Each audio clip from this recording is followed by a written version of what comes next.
বিসমিল্লাহির রহমানির রহিম। জুলাই শহীদদের স্মরণে এবং সম্মানে স্থাপিত ডিজিটাল স্মৃতিস্তম্ভ অনুষ্ঠানের সম্মানিত সভাপতি জাউল করিম বাদশাহ। আসসালামু আলাইকুম। আমার বক্তব্যের প্রথমেই আমি শহীদ ওসমান হাদির আত্মার মাগফিরাত কামনা করছি।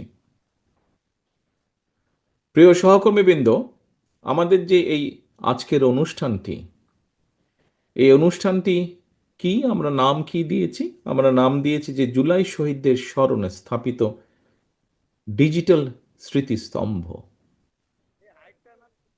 জুলাই আন্দোলনে আমরা আমাদের যে সকল ভাইদেরকে হারিয়েছি, যারা শহীদ হয়েছেন, স্বাভাবিকভাবেই তারা এই প্রজন্মের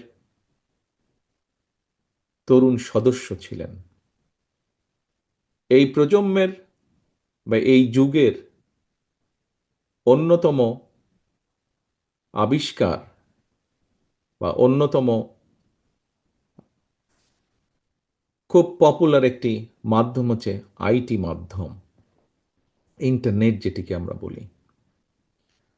স্বাভাবিকভাবেই এই ইন্টারনেটের সাথে আমাদের তরুণ প্রজন্ম যারা এখন, তাদের একটা খুব নিবিড় সম্পর্ক রয়েছে।